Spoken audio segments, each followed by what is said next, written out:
우리가 두 짐승 시리즈에서 우리가 지난 시간에는 무화과 나무의 신비에 대해서 이제 공부를 했어요. 오늘은 이 무화과 나무와 관계돼서 우리 지간지간에 무화과 나무를 이야기할 때 이 가짜들이 있다 그랬어요. 진짜 무화과 나무, 또 가짜 무화과 나무, 이런 이야기들을 우리 했죠. 또 진짜 시온주의자들, 또 가짜 시온주의자들. 이제 가짜를 주님이 사용하시는 것을 그동안에 우리가 이제 공부해 오고 있어요. 이 가짜들을 사용하셔서 주님이 뭘 하시냐면요, 이 소위 하나님의 자녀들, 이제 우리 창조 목적 학교의 학생들이잖아요. 이 하나님의 자녀들을 교육을 시키는 일에 조교 역할들을 하도록 요 가짜 팀들을 사용하신다. 이렇게 이제 보시면 되겠어요. 그런데요, 이 가짜들이 어떻게 이제 사용하시냐면요,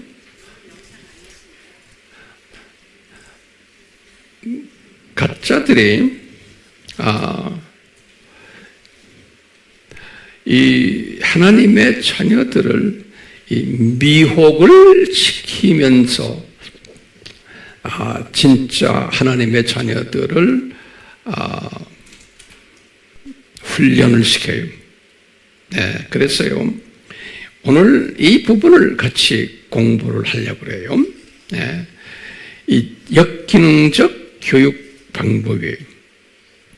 이 교회 안에 있는 기독교인들에게 그분들을 상대로 해서 교회 안에 있는 가짜들이에요.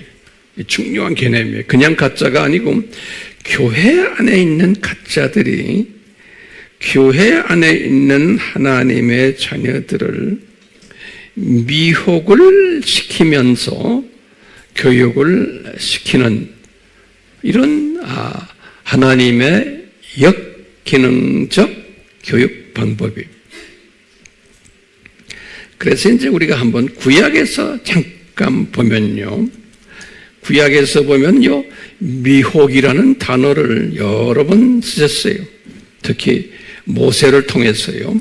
그런데 이 미혹이라는 단어를 구약에서 이렇게 살펴보면요, 다들 뭐냐면 하나님의 자녀들이에요. 다시 말하면 이스라엘 사람들이에요. 이스라엘 사람들에게 요 안에서 소위 문제를 일으키는 같은 이스라엘 사람들인데 문제를 일으키는 분들을 통해서 이스라엘 사람들을 미혹을 시켜요. 미혹을.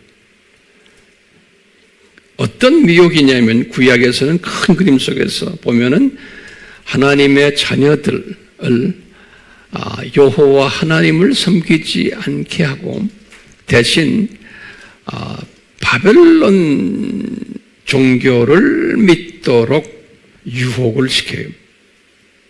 그래서 그럴 때 쓰는 단어가 미혹이라는 단어를 써요. 구약 성경에서. 참고로 제가 성경 말씀드리면 신명기 4장 19절, 또 신명기 11장 16절에 그래요. 또는 이사야 9장 16절에는 구체적으로 어떤 유대인들이 유혹을 시키는가 할 때 아주 구체적으로 이 백성의 지도자들이 이런 짓을 한다고 그랬어요. 백성의 지도자들이 백성들을 유혹을 시켜서 미혹을 시켜서 이방신들을 섬기도록 미혹을 한다는 거예요. 지도자들이. 그래서 이런 자들이 멸망을 받게 된다라고 말씀하셨어요. 이사야서 9장 16절에 또 예레미야서 23장 32절에는 이 선지자라고 하는 사람들인데 여기 가짜 선지자들이, 가짜 예언자들이 예언을 하면서 하나님의 자녀들이에요. 하나님의 자녀들인 이스라엘 사람들을 미혹시킨다. 그래서 미혹시킨다. 다시 말하면 하나님의 자녀들 공동체 안에 여기 가짜들이 있어가지고 미혹을 시키는 일을 하는 요 가짜들인데 지도자급들이 주로 이런 짓을 한다는 거예요. 그래가지고 많은 하나님의 백성들이 미혹당하게 되고 그것 때문에 멸망받는 일들이 일어나게 되어 있고 그런 스토리들이 구약의 이스라엘 역사 이야기라는 거예요. 그래서 이때 나오는 단어가 미혹이라는 단어를 썼어요. 그런데 이 미혹이라는 단어를 이제 신약에 와서 예수님이 또 쓰시기 시작하세요. 그 유명한 감람산 설교에서 이 단어를 예수님이 쓰세요. 우리 24장 4절과 5절에 우리 잘 알다시피 이제 예수님의 공중 재림 전에는 많은 거짓 그리스도들이 나타나서 많은 하나님의 사람들을 미혹시키리라 그래서 미혹. 그래서 여기에 주의하라. 지금 일반 비기독교인들 상대가 아니고 교회 안에서 소위 지도자급들이라는 사람들이 이렇게 미혹하는 일을 하게 된다는 거예요. 예. 이런 분들을 베드로는 거짓 교사들이라 그랬어요. 베드로 후서 2장 15절에 또는 베드로가 이런 말을 했어요. 이런 분들은 교사들이에요. 다시 말하면 목사들이고 신학자들이고 이런데 알고 보면 성경을 잘 모르는 그 성경을 깨닫지도 못하는 사람들인데 이것을 억지로 자기 나름대로 해석을 해가지고 이런 짓을 한다는 거예요. 이제 베드로 후서 3장 16절 17절에 이런 말씀을 하셨어요. 3장 16절 17절에 또 예수님께서는 이런 말씀도 했어요. 어떤 교회의 지도자들은 소위 사람들에게 이 세상에서 복받게 하기 위해서, 다시 말하면 이 세상에서 잘 되기 위해서, 그래서 우리들의 마음을 배를 채우기 위해서, 배를 채운다는 말은 이 세상에서 출세하고 물질 잘 벌고 뭐 여러 가지 명예도 잘 얻고 하는 이런 세상을 바울이 배를 채우는 일이라고 그랬어요.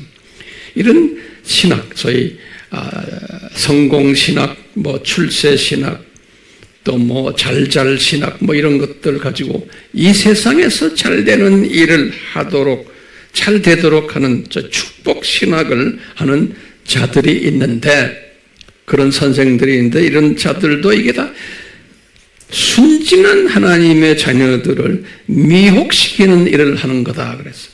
다시 말해 순진한 하나님의 자녀들을. 로마서 16장 17절에서 20절에 이렇게 말씀했어요.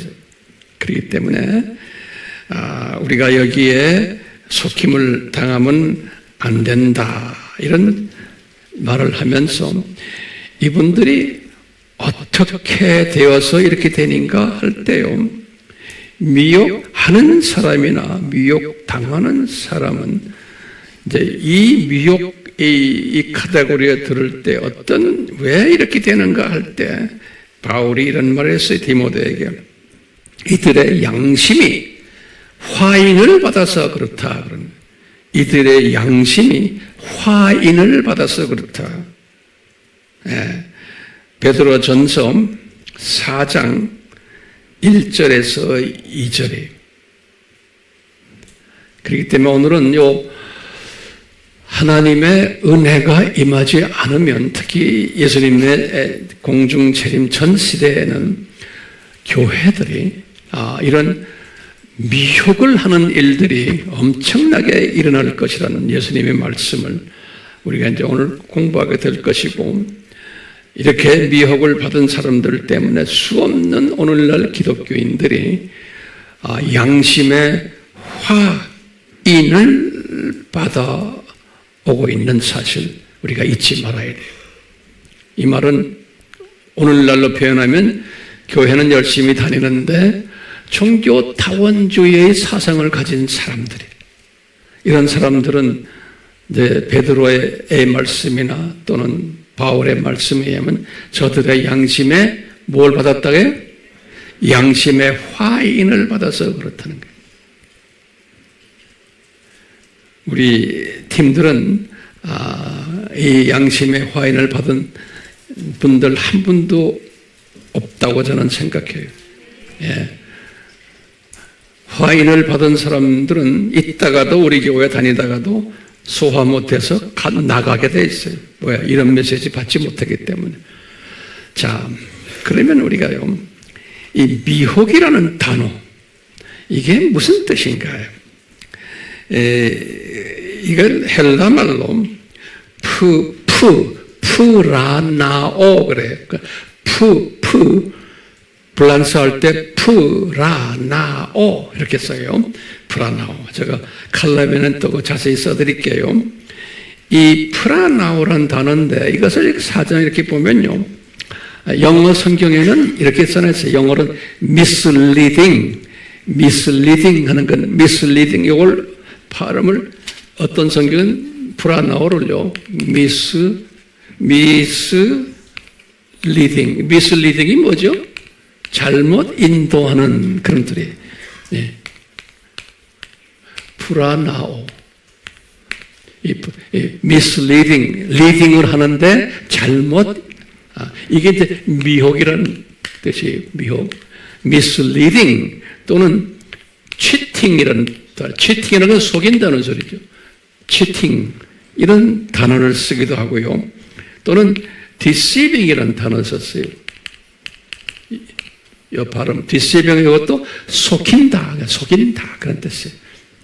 그렇기 때문에 미혹한다는 이 단어는 이렇게 잘못 방향으로 인도하거나, 하나님의 자녀들인데 하나님의 자녀들을, 이게 중요한 거예요. 이게 지금 외부 사람들이 아니라 교회 안에서 목사들이나 신학자들이 사람들을 잘못 인도하거나 또는 속이거나 이런 일들을 한다는 거예요. 그것을 미혹시킨다 그랬어요.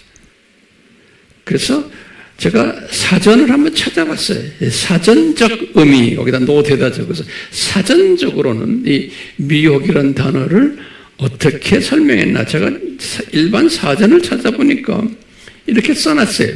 그냥 참고로 그냥 적기만 하세요. 무엇에 홀려서 정신을 차리지 못하는 것, 이렇게 써놨어요. 무엇에 홀려서 정신을 차리지 못하는 것, 이것을 미혹이다 이렇게도 말하고요. 또 세 가지로 표현해서 또 뭐냐, 두 번째는 정신이 헷갈려서 갈팡질팡하는 것, 이렇게도 표현해놨어요. 그러니까 우리가 이 기독교인이 교회 안에서 이 미혹당하면 이렇게 된다는 거예요. 정신이 헷갈려서 갈팡질팡하는 것. 자, 세 번째는 또 뭐라고 표현했냐면, 이건 사전적 표현이에요. 무엇인가의 정신을 빼앗겨 판단력을 잃고 혼란스러워하는 상태, 그랬어요. 무엇인가의 정신을 빼앗겨 판단력을 잃고 혼란스러워하는 상태, 이것을 뭐라고 그랬어요? 미혹이라 이렇게 표현했어요. 사전적으로. 그렇기 때문에 교회 다니면서 목사들이나 신학자들이 하나님의 성경 말씀을 정말 정확하게 전하지 않으면 교인들을 이렇게 만들어 놓는다는 거예요. 교인들을. 그런데 그것이 예수님이 재림 때는 더 심하다는 거예요. 자, 그러면 성경적 의미로, 지금까지는 사전적 의미예요. 성경적 의미로 이 미혹을 어떻게 설명할까? 제가 나름대로 한 10가지로 한번 정리해 봤어요. 10가지라 그러면 겁나죠? 너무 많아서. 그렇지만 할 수 없어요. 여러분들을 제가 교육시키기 위해서는 이거 하나하나 적으셔야 돼요. 첫 번째, 짧게요. 성경적 의미로서 미혹이란 뜻이 뭔가? 첫 번째는 거짓을 가지고 속이는 행위. 이게 미혹이에요. 거짓을 가지고 속이는 행위. 두 번째는 사기꾼 행위. 세 번째는 방황케 하는 행위. 사람을 방황케 만들어놔요. 그래서 방황케 하는 행위. 네 번째는 진리에서 이탈케 하는, 진리에서 떠나게 하는, 진리에서 이탈케 하는 행위예요. 이 미혹이란 이 행위가. 다섯 번째는 이 무엇에 홀려가지고 정신을 차리지 못하게 하는 행위. 무엇에 홀려서 정신을 차리지 못하게 하는 행위. 이란 미혹이에요. 미혹에 빠지면 그렇게 돼요. 여섯 번째, 갈팡질팡하게 하는 행위. 갈팡질팡하게 하는 행위. 그러니까 우리가 복음을 받아도 이 갈팡질팡하는 사람 많아요. 일곱 번째, 하나님의 뜻을 따르지 못하게 하는 행위. 하나님의 뜻을 따르지 못하게 하는 행위. 여덟 번째는 하나님의 말씀을 계속 공부하다 보면은 이런 분들은 미혹당하는 사람은 뭐가 나타나면 스트레스를 받는 행위. 하나님의 말씀 속에서 자유를 느끼지 못하고 이 스트레스를 받는 행위. 아홉 번째, 그렇기 때문에 우리 크리스찬들 중에서 이 스트레스 때문에 온갖 불안, 불평, 질병들 받게 돼. 이 스트레스 때문에. 그래서 평강이 없는 사람들이 하나님 말씀을 열심히 공부하는데도 아는데도 평강이 없어. 평강이. 왜요? 이 미혹을 받으면 그렇게 되는 거예요. 10번째 마지막에 그래서 번뇌케하는 번뇌케 하는 행위를 야기시키는 이런 것이 이제 미혹의 성경적 의미라. 이렇게 이제 참고로 알고 계시면 되겠어요. 잘 따라오시죠? 네. 자, 그러면은요, 우리 한번 제목을 바꿔봐요. 이 미혹해 하는 자가 누군가? 성경에서. 미혹해 하는 자가 누군가? 성경에서는 분명히 말했어요. 성경에서는 이 미혹해 하는 자는 사탄이다 그랬어요. 사탄이다. 성경 구절은 요한계시록 12장 9절과 또 요한계시록 20장 10절에 이 미혹해 하는 자가 사탄이라는 거예요. 그러면 이 미혹의 영이 누구의 영인가? 이 미혹의 영이 누구의 영인가? 성경에는 뭐라고 했냐면 이것이 사탄의 영이다 그랬어요. 요한 1서 4장 6절에 이것은 사탄의 영이다. 또는 요한 2서 1장 7절에는 요한 2서 1장 7절에는 적 그리스도의 영이다. 그래. 적 그리스도의 영이다. 이렇게 성경에 기록되어 있어요. 자, 근데 신기하게도 이 창조 목적 학교에서 이 미혹의 영을, 이 미혹의 영을 우리 예수님께서 이 세상에 많이 풀어놓으셨어요. 거기에 이제 제목을 쓰세요. 이 미혹의 영을 예수님께서, 예수님의 허락하에요, 이 세상에 많이 풀어놓으세요. 특히 교회 안에다가, 이 구약에서 이스라엘 공동체 풀어놓았다는 말은 신약에 와서는 교회 안에다가 기독교 공동체 안에 이 미혹의 영들을 많이 풀어놓으셨어요. 예수님께서. 왜냐? 이 세상은 창조 목적 학교이기 때문에 그래요. 그거 꼭 잊지 말아세요. 창조 목적 학교고, 그 다음에 교육 방법이 역기능적 교육 방법이기 때문에 그래요. 그래서 이 미혹의 영을 의도적으로 많이 풀어놓으셨어요. 예수님께서. 우리가 지난 시간에도 봤지만 그 미혹의 영을 우리가 교회 안에 한 7가지의 미혹의 영들을 뿌려놨어요. 지난 시간에도 공부의 첫 번째 뭐냐면 이 가짜 기독론. 이게 미혹의 영이에요. 다시 말하면 오늘날은 종교다원주의예요. 가짜 기독론이에요. 이 미혹의 영. 두 번째는 가짜 교회론이에요. 요한 1서 2장 26절에 가짜 교회들도 많아요. 그 다음에 가짜 크리스천론이, 가짜 크리스천들도 상당히 많아요. 오늘날 교회 안에. 네 번째는 가짜 교단들도 가짜들 굉장히 많아요. 그래서 교단끼리 싸움질하는 거예요. 로마 카톨릭부터 시작해서 정교회 전부 다 이제 성공이 가짜 기독교 그룹들이에요. 가짜 교단들이에요. 다섯 번째는 가짜 목회자와 신학자들이 굉장히 많아요. 베드로후서 3장 16절에서 17절, 로마서 16장 18절. 여섯 번째는 가짜 시온주의자들.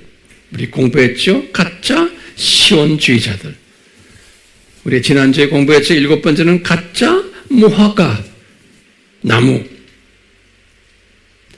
이런 가짜들을 교회 안에 풀어놓으셔가지고 하나님의 자녀들을 미혹하게 하는 일을 허락하셨어요.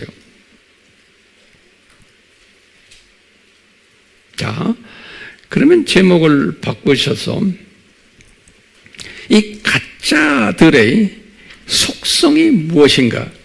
지금 우리가 7가지의 가짜들을 봤잖아요. 이 가짜들의 속성이 있어요. 하나님이 허락하신 속성이 있어요.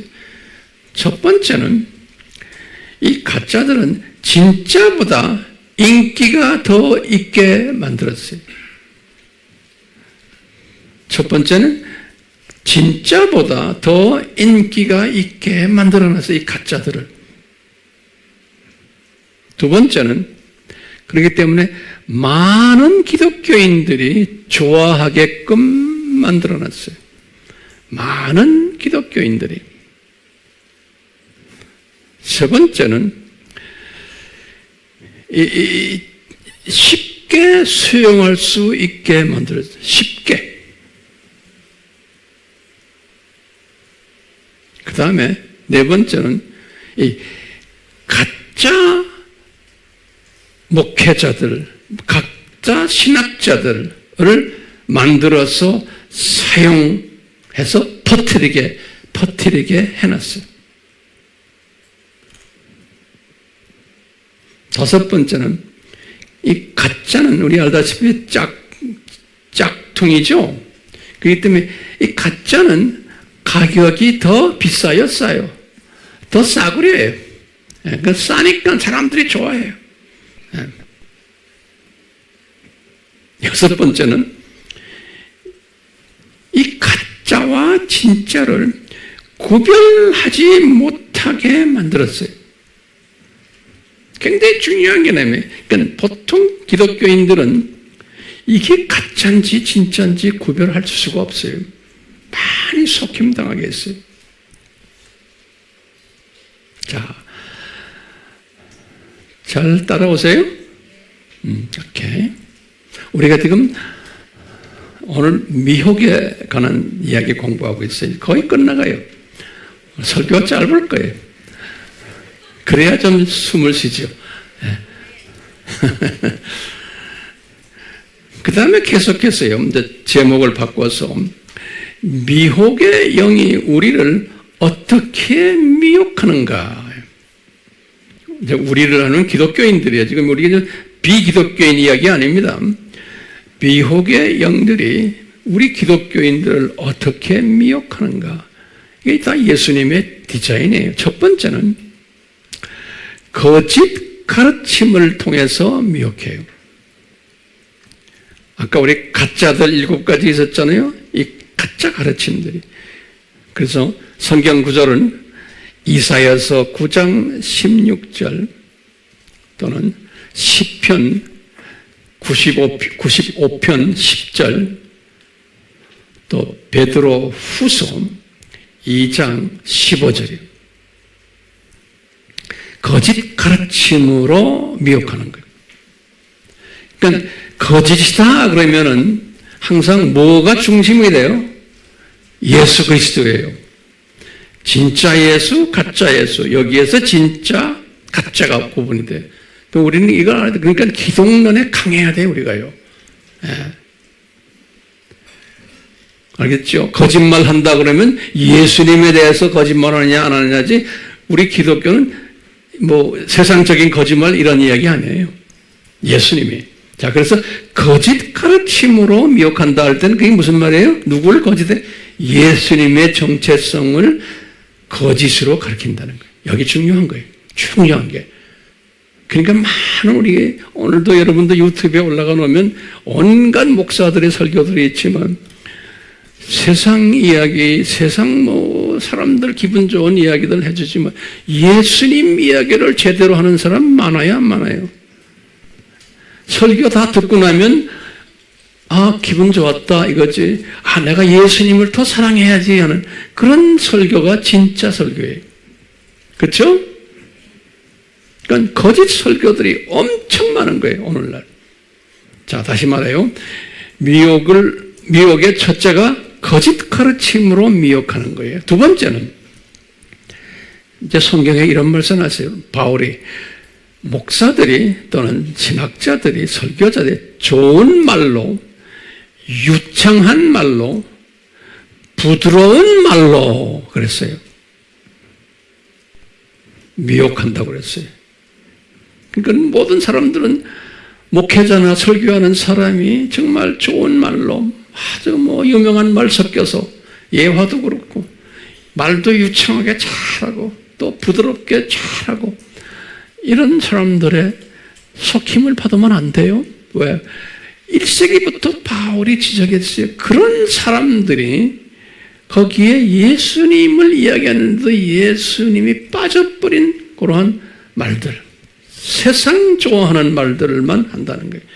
로마서 16장 18절이 이제 이 마지막 때는 이게 엄청나게 많아요. 엄청나게 많아요. 이런 사람들이 내가 볼 때는 대부분이에요. 대부분. 네. 그러니까 뭐 접속도 많이 오죠. 한 번 하면 뭐 몇만 명씩 들어오잖아요. 왜 그래요? 듣기 좋으니까. 네. 근데 예수님이 누구냐는 잘 몰라요. 세 번째예요. 또 바울이 그랬어요. 그럴듯한 언변으로 그랬어요. 헬라 말로는 유로기아 그랬는데 그게 로마서 16장 18절에 그랬어요. 그것은 이제 영어로는 flattering speech. 이게 무슨 말이냐면요. 그럴듯한 언변으로 칭찬해주고 사람을 축복해주고 아첨하는 말로 아첨이에요. 사람을 인식하면서 사람에게 기분 좋게 마음 편하게 사람 감정 건드리지 않으면서 말하는 거예요. 이런 식으로 설교를 한다는 거예요. 그러면 사람들은 다 좋아해요. 그래야 안 그래요? 우리나라에도 유명 목사님들 중에 이런 사람 내가 보면 많아요. 접속수가 많은 유명 목사들 보면 말 잘하고 사람에게 인기 있고, 네. 근데 나중에 다 들어보면 저는 그래. So what? 왜 예수님의 정체성과 이 세대에 예수님의 재림에 오신다는 말씀은 안 하지? 오늘날 설교하는 사람들의 사명이 뭐예요? 예수님의 정체성을 이야기해주고 이 예수님이 곧 오신다. 이것을 설명하는 게 오늘날 설교자의 책임이고 신학교의 책임이에요. 교인들이 거기에서 눈을 뜨게 해주는 거예요. 그 외의 모든 가르침과 설교는 내가 볼 땐 가짜들이에요. 사람들을 잠자게 만들어 놓는 거예요. 그리고 이 세상만 쳐다보게 만들어 놓는 거예요. 내가 볼 땐 가짜인 거예요. 미혹시키는 거예요. 그래서 바울이 그랬어요. 네 번째는 바울이 로마서 16장 18절에 또 뭐라 그랬냐면 성경을 가르치는데 자기 배를 채우기 위해서 가르친다 그랬어요. 자기 배라는 건 알죠? 우리 지금 이 스토막, 이 배, 영어는 벨리라고 그래서 B-E-L-L-Y. 자기 벨리를, 이 배를 채우기 위해서. 이 말은 뭐예요? 예? 사람들에게 어떻게 하면은 성공하는가? 거기다 저기 성공신학을 가르쳐 주는 거예요. 성경 가지고. 어떻게 하면 번영신학을 번영? 잘 되는 거, 사업도 잘 되고, 뭐도 잘 되고, 가정도 잘 되고. 아무리 잘 돼야 뭐합니까? 좀 있으면 다 이 세상 빠이빠이하고 떠날 건데. 우리가 이 세상에서 잘 되기 위해서, 이 세상에서 잘 살기 위해서 예수님께서 오셨어요? 예수님이 십자가에서 죽으신 목적이 내 사업이 잘 되라고 오셨어요? 그것 때문에 십자가에 달리셨어요? 아니잖아요. 근데 그렇게 가르치는 거예요. 오늘날 번영신학이에요. 왜 사람들이 그 정도로만 눈 감고 눈 뜨고 있는 거예요. 그러니까요, 자기 배를 채우기 위해서 이 예수님을 가르치는 사람들, 이게 사람을 미혹시킨다고 그랬어요. 성공신학, 번영신학, 축복신학, 또는 요새 잘잘신학이라고 있죠? 잘잘신학 알죠? 잘잘법 얼마나 인기 있어요, 우리나라에 지금요? 예.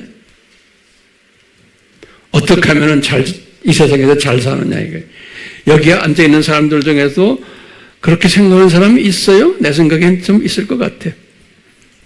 근데 그런 사람들이 여기 앉아있는 거 보면 내가 또 참 신기해요. 또 요새 와서는 예언 신학이 있어요. 그냥 예언만 하는 사람들이 있어요. 이게 다 잘못된 신학이에요. 예수님이 십자가에서 죽으셔서 우리에게 생명을 주셨는데 우리 보고 예언하라고 매일 근데 점쟁이처럼 예언만 하는 거예요. 예언이 맞을 수도 있지만 그냥 예언을 전문적으로 하는 사람들은 무슨 문제가 생기는지 아세요? 거기에 악령이 끼게 돼 있는 거예요. 네.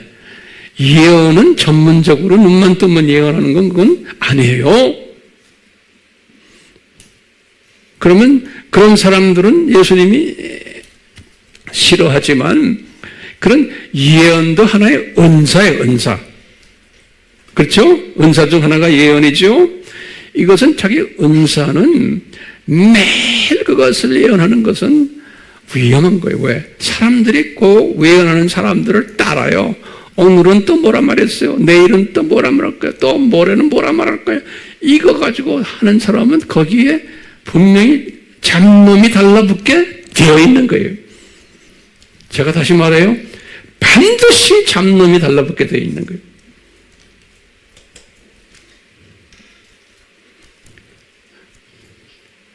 그렇기 때문에 예언의 은사는 하나님의 말씀을 선포하는 게 가장 강한 예언의 은사예요. 예? 내가 보니까 어떻습니다. 내가 뭐 기도해 보니까 어떻습니다. 내가 또 꿈에 또 뭐 이렇게 봤는데요. 맞을 수도 있지만 틀릴 확률이 훨씬 더 많은 거예요.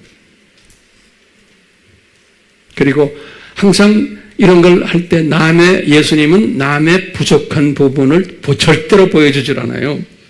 우리 예수님은 젠틀하세요. 남의 약한 부분을 절대로 보여주지 않아요.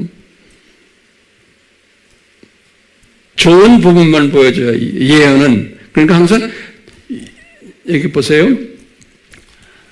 예언의 목적이 있어요. 성경 구절 한번 열어보세요. 고린도 전서 14장 2절인가 거기에 보면요. 한번 열어보세요. 고린도 전서 이제 14장 2절 거기 여셨어요? 거기 보시면 그 예언에 관한 이야기 나와요. 2절, 3절 방언 이야기하고 그 다음에 예언 이야기하죠. 그러면서 이제 보세요. 방언은 나를 위해서 하는 거예요. 방언은 딴 사람을 위해서 하는 게 아니에요. 그런데 예언은 거기 보면 세 가지 바울이 거기다 설명했어요. 예언은 목적이 뭔가? 첫 번째가 뭐예요? 덕을 세운다 그런 말이 있어요. 한국말로는. 그런데 영어로는 그것을 edifying이라고 해요. edifying.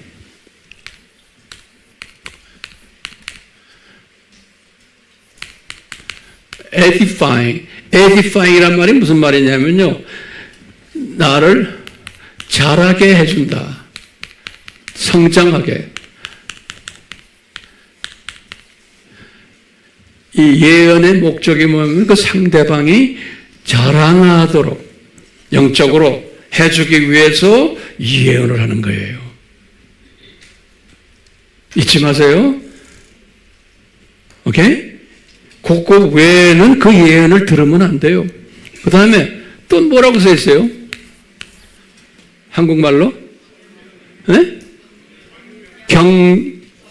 권면이죠?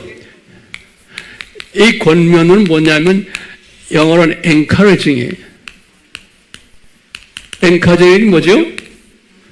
격려예요.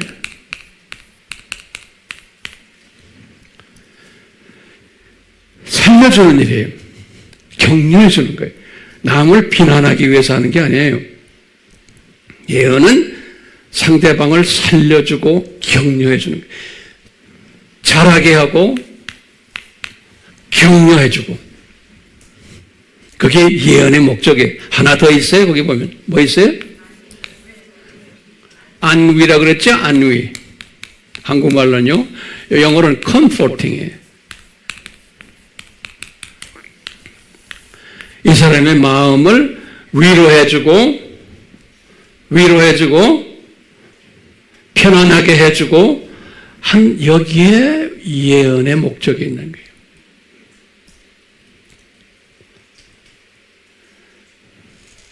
제가 다시 봐요. 처음에 뭐예요? 여기 edifying을 한국말로 뭐라고 했어요? 뭐라고 그랬어? 덕을 세운다.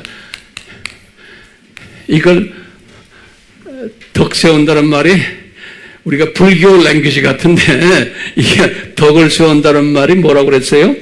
그 사람이 성장하도록 도와주는 것을 덕을 세운다 그랬어요. 그걸 edifying. edification 그랬죠. 우리 영어 하는 우리 자매들 edification이 뭐야? edification.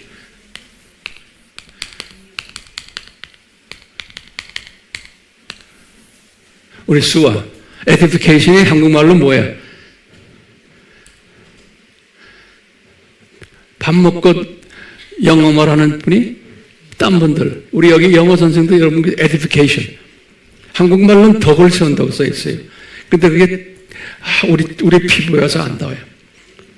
이게 양육이 아니에요. 이게 잘하게 하는 거예요. 상대방이 자라나게 하는 거예요. 자라나게. 중요한 거예요. 예언을 하는 목적이 제일 중요한 게 뭐냐면 우리의 예언을 듣고는 이 사람의 힘을 받아가지고 위안을 받아가지고 자라나게 하는 거예요. 자라나게. 그런데 예언을 해놓고는 사람 무시하고 또는 분리시키고 걱정하게 만들고 다른 사람 깎아내리게 하고 이런 예언은 그게 사탄의 예언인 거예요. 아세요?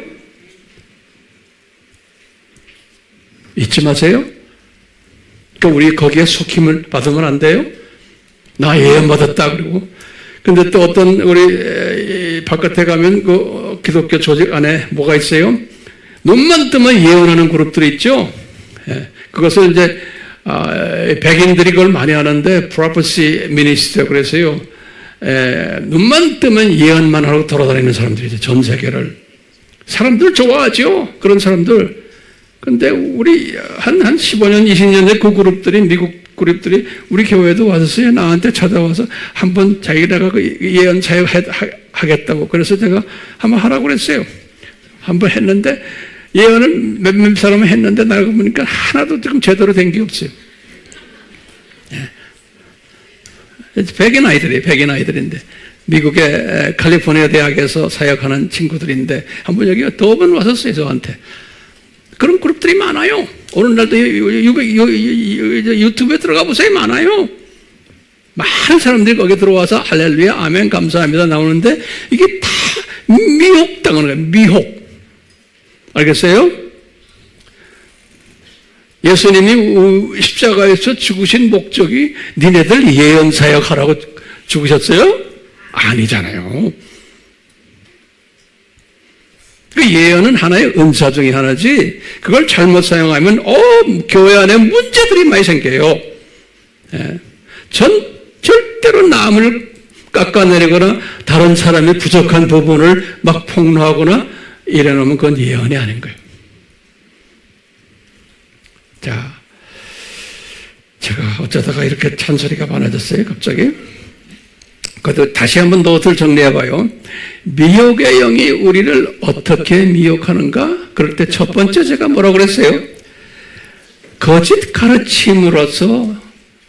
두 번째는 유청한 좋은 말들로, 부드러운 말로 미혹을 하는 거예요. 목사들, 선교사들, 신학자들이. 세 번째는 그럴듯한 언변을 가지고 칭찬해주고 축복하고 아첨하는 말을 하면서 하는 거예요. 왜? 거기에 뭐가 빠진 거예요? 예수님이 빠져버린 거예요. 기독론이 빠져버리고 종말론이 빠져버린 거예요. 설교들이 그런 식으로 가는 거예요.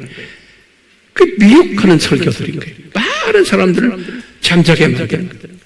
그 다음에 네 번째는 자기 배를 채우는 미혹을 하는 거예요. 우리들의 배를 채우는 다 이 세상을 바라보게 만드는 성공신학, 번영신학, 축복신학, 잘잘신학, 예언신학 또는 축기신학. 안 찍은 귀신 쫓아낸다고 하는 사람들 있죠. 예수님이 귀신 쫓아내기라는 그 사역만 하라고 십자가에서 죽으셨어요? 아니잖아요. 그건 하나의 부분 중에 하나인 거예요.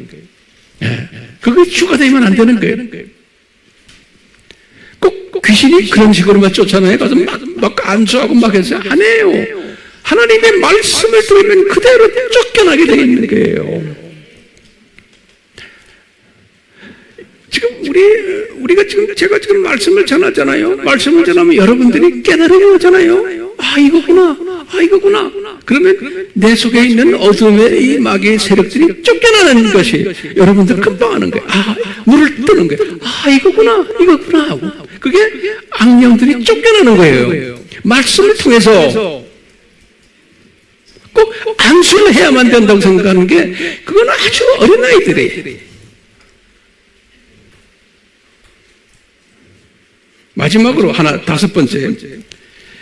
이들이 성경을 잘 모르면서 깨닫지도 못하면서 억지로 성경을 자기식으로 해석해서 미혹하는 거예요.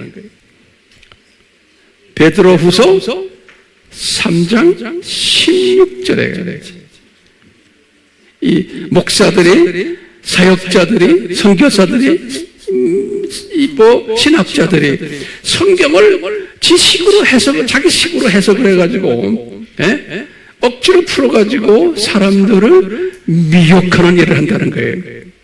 오늘 그런 일들이 엄청 많아요. 베드로후서 3장 16절이. 자, 그 다음에 제목을 또 바꾸세요. 열심히 노트 정리해 주니까 내가 이런 식으로 지금 설교하는 거예요. 노트 정리를 안 하는 분들에게 이런 식으로 설교 안 해요. 자, 우리 교회 안에서도 지금 팔짱 끼고 앉아서 정리 안 하는 사람 몇 사람 있어요. 저 어른들이, 젊은 사람들도 그런 거 있어요. 언젠간 나한테 혼이 날 거야. 뭐 하러 우리 교회 와요? 손이 있으면 글을 써야지. 주님의 말씀을 그냥 귀로만 들으려고 그래요. 그런 사람 주님이 사랑해요? 절대로 사랑하지 않아요. 어떻게 알아요? 급할 때 날 도와주셔야 할 때 주님이 안 도와주셔. 다시 말해, 내가 급할 때 날 도와주셔야 그러면 안 도와주세요, 주님이. 왜요? 너 새끼야! 평소에 나를 어떻게 생각했니? 예수님이 인격지시기 때문에 그거 따져요. 그렇기 때문에 열심히 적으셔야 돼. 그게 겸손한 사람의 모습이에요. 나중에 겸손한 사람은 내가 나중에 어려울 때 나를 도와주세요. 그걸 생각하셔야 돼. 평소에 어려울 때 좀 있다가 언젠가는 어려움이 오잖아요, 우리가요. 그럴 때 도와주세요. 근데 그걸 모르는 거예요. 내가 볼 땐 꼭 병신 같은 새끼들이야. 이런 말 써서 미안하지만 진짜 병신 같은 새끼들이에요. 어려울 때 도움을 청할 대상 앞에 내가 무릎을 꿇어야 되잖아요. 저는 그래요. 항상 어려울 때를 생각하는 거예요. 그게 겸손한 사람이잖아요. 자, 그러면 이렇게 미혹을 당하면은 하나님의 자녀들이 어떤 일들이 일어나는가? 성경에 보면요. 열심히 적으세요. 안 적는 사람. 첫 번째, 양심의 화인을 받아요. 미혹당하면은. 그렇기 때문에요. 이제 이 같은 기독교인이지만 이 미혹이 올 때 양심의 화인을 받는 사람이 있어요. 그래서 변질되는 사람이 있어요. 안 그러면 안 돼. 같은 메시지를 들어도 이 양심의 화인을 안 받도록 보호를 시키는 사람이 있어요. 보호받는 사람. 베드로전서 4장 1절에서 2절이에요. 자, 이 양심의 화인을 받으면은 성경에서는 어떻게 되냐면, 그러면 어떻게 되는가? 그러니까 첫 번째, 양심의 화인을 받으면 첫 번째, 그 사람이 믿음에서 떠나게 된다 그랬어요. 이 믿음은 뭐예요? 복음주의 믿음이에요. 그냥 믿음이 아니에요. 복음주의라는 건 뭐예요? 예수 외에는 구원이 없다라고 하는 믿음을 복음주의 믿음이라고 그래요. 종교타원주의 믿음이 아니에요. 예수 이름 외에는 구원이 없다라는 그 믿음이 복음주의 믿음이에요. 이 복음주의 믿음에서 떠나게 된다는 거예요. 이 미혹당하면은 베드로 디모데전서 4장 1절에서 2절에 그랬어요. 그런데 이 복음주의에서 떠나면은 그 다음에 두 번째 어떤 일들이 일어나느냐? 종교타원주의를 내가 수용하게 되는 거예요. 종교타원주의를 자기도 모르게. 마태복음 24장 4절에서 5절, 또 24장 23절에서 28절이에요. 네. 그렇기 때문에 이분들은 그렇게 되니까 이제 이 삶에 평강이 없어져요. 자, 이것이 미혹당하면 어떤 일이 일어나는가에 첫 번째 뭐였어요? 양심의 화인을 받는다. 그런데 이 사람은 미혹에서 이겨나지 못하는 사람은 이 복음주의 믿음에서 떠나게 된다는 거예요. 그러면서 뭐에? 종교 다원주의를 자기도 모르게 수용하게 된다는 거예요. 자, 그러면 이제 또 제목도 바꾸세요. 어떤 크리스찬들이 이런 미혹에 빠지게 되는가? 어떤 크리스찬들이 이런 미혹에 빠지게 되는가? 그렇게 보면은 우리 알다시피 첫 번째는 영적 영아들이에요. 영적 영아들, 영아. 고린도전서 3장 1절이에요. 또는 영적 어린 아이들이에요. 요한 1서 2장 13절 또는 18절에 영아들, 어린 아이들이에요. 우리 바이디온 그러죠. 그다음에 세 번째는 영적 사춘기들도 요한 1서 2장 12절이에요. 또는 어떤 분들은 영적 청년들도 네아니스코스라고 그러죠. 요한 1서 2장 13절이에요. 또는 영적 아들들 또는 영적 아버지들까지도 이 미혹에 빠진다는 거예요. 왜 이분들이 소위 교계 안에서 영적 아들이고 영적 아버지 높은 위치에 있는데 여기에 빠질까요? 그러면 대답은 간단해요. 예수 그리스도의 은혜가 없거나 떨어져 나가기 때문에라고 보는 거예요. 은혜. 그래서 겉으로는 영적 지도자들이에요. 로마 가톨릭의 교황이나 추기경이나 신부들이나 또는 뭐 수녀들이나 정교회도 똑같이 이 높은 분들, 성공회도 마찬가지. 루터교나 장로교나 감리교나 침례교나 오순절이나 구세군이나 성결교나 이 모든 교단들에 보면은 정말 높은 분들이 있고 영적으로 아버지 같고 영적으로 아들 같고 이 높은 분들인데 이분들이 이 미혹에 빠져가지고 여기에서 헤어나지를 못하는 분들이 오늘날 엄청 많은 거예요. 전 세계에. 왜요? 뭘 받아서요? 이분들이 양심의 화해를 받은 사람들이. 이런 사람들이 오늘날 전 세계 교회에 깔려 있는 거예요. 신학교들이 지금 대부분이 이런 사람들에 의해서 물들어 버렸어요. 전 세계 신학교들이. 우리나라도 마찬가지. 선교지 나가면 다른 나라도 마찬가지예요. 예. 나같이 이렇게 설교하는 사람 정말 많지 않아요. 소수예요, 소수. 예. 이런 사람, 나 같은 사람은 인기도 없어요. 근데 꼭 저 같은 사람을 통해서 메시지를 받아야 하는 사람들이 있어요. 숨겨놓은 사람들. 그 사람들을 저에게 붙여주시는 거예요. 네. 그렇기 때문에요. 이 은혜가 없기 때문에 지금 이런 모습으로 지금 변질되고 있는 거예요. 은혜가 없기 때문에. 자, 그러면, 이 바울이나 요한이나 항상 말하는 게 있어요. 예수님도. 우리가 이 은혜를 받은 자가 되려면은 어떤 사람이 그러면 은혜를 받게 되나? 그 주님이 일방적으로 주시는 은혜예요. 이 은혜를 받은 사람들은 어떤 모습으로 나타나는가에 은혜 받은 사람들에게 나타나는 증세들이 있어요. 그 증세가 뭐냐면 이 성령님의 기름 부음이 그분에게서 보이기 시작하는 거예요. 요한 1서 2장 20절 또는 27절에 이 성령의 기름 부으심을 우리가 자세히 설명을 예전에 했어요. 이 다른 보혜사 성령을 받는 거예요. 요한복음 14장 16절이에요.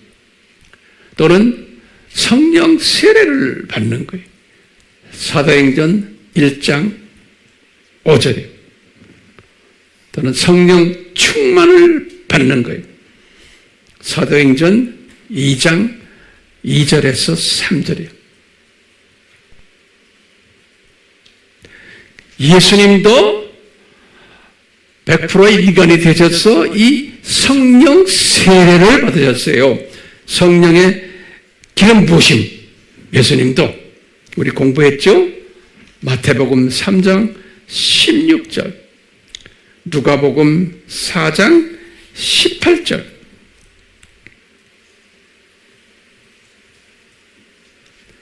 그렇기 때문에 저나 여러분들은 이 시대에 많은 지금 지금 미혹의 지금 말씀들이 온통 우리 주변에서 지금 날개를 달고 돌아다니는데, 여기에서 매몰되지 않으려면 어떻게 해야 되나 하면 뭐라고 그럴까요?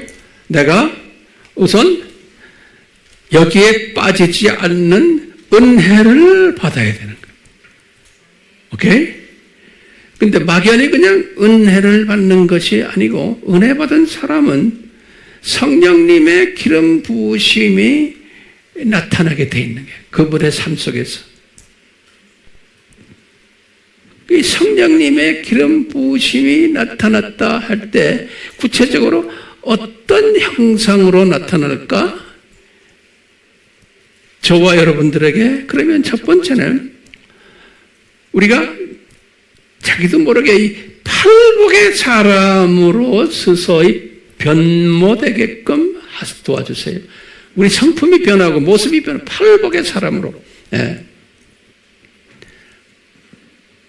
알겠어요? 인격이 변하는 거예요. 두 번째는요, 팔복의 사람만 돼서는 안 되죠. 이 팔복의 사람이 되면서, 지금 우리는 예수님의 재림이 가까운 때 살고 있는 사람들이기 때문에 이 감람산 설교에 바짝 귀를 기울이는 사람이 되는 거예요. 이 감람산 설교에. 예. 이 성령의 기름 부으심 받은 사람은 이렇게 나타나요. 세 번째는 뭐냐면, 이제 이렇게 하다 보면은 이 시대가 이 가짜가 범람하는 시대라는 것을 우리가 깨닫고는, 내가 이 감람산 설교와 팔복의 사람의 내용을, 이것을 열심히 가르치는 일을 하는 사람이에요. 나만 끼고 있지 않고, 예? 이 가르치는 일을 하는 사람이에요. 예. 그렇기 때문에요, 황 목사가 여러분들을 지금 이런 사람들이 되라고 제가 지금 이 목회를 하는 거예요.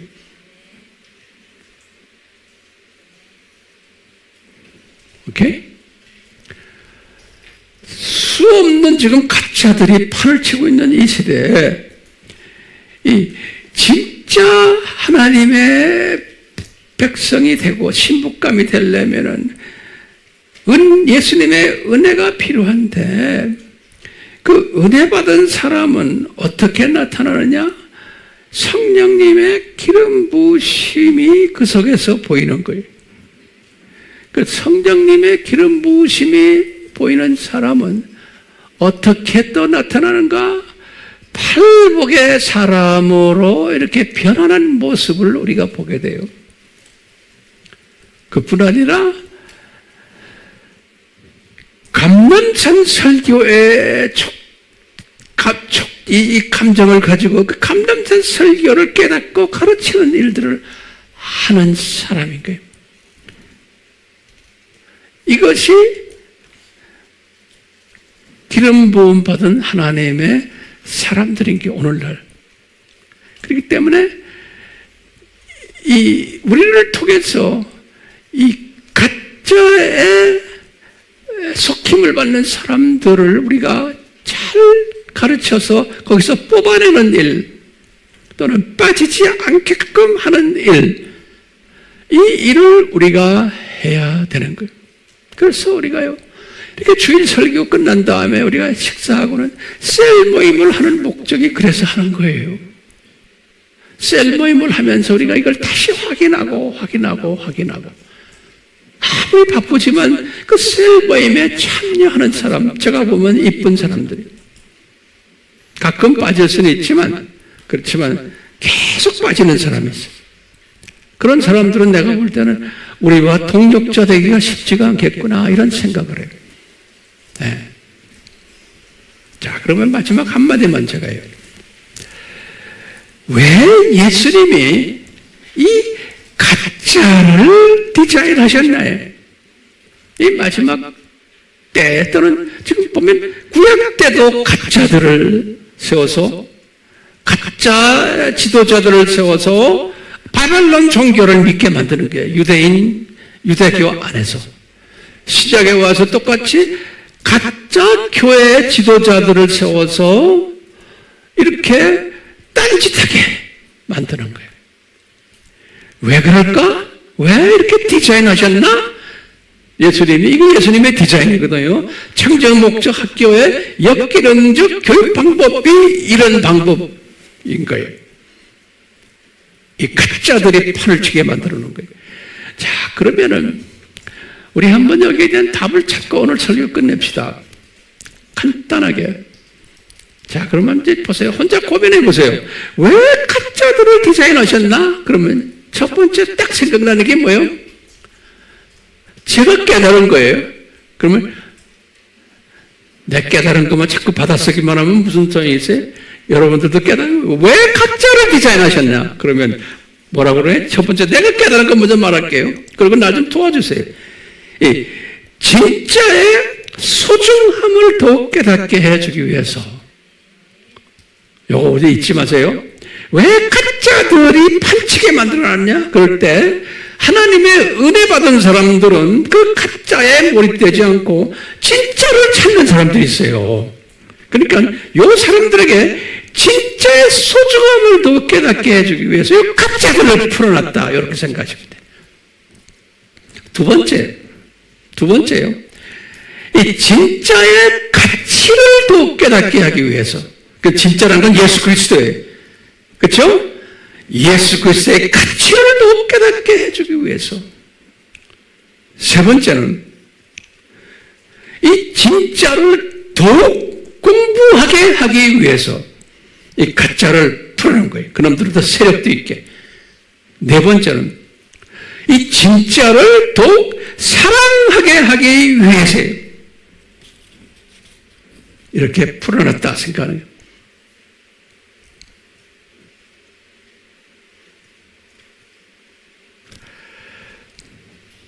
제 설교 이걸로 끝냅시다. 더 해야 잔소리가 돼요. 오늘 제목이 뭐였죠? 나도 까먹었어요. 오늘 제목이 뭐예요? 왜 가짜들이 우리를 미혹해 디자인하셨나? 이걸로 고민해 보세요. 오늘 어려웠어요? 나는 어려웠는데.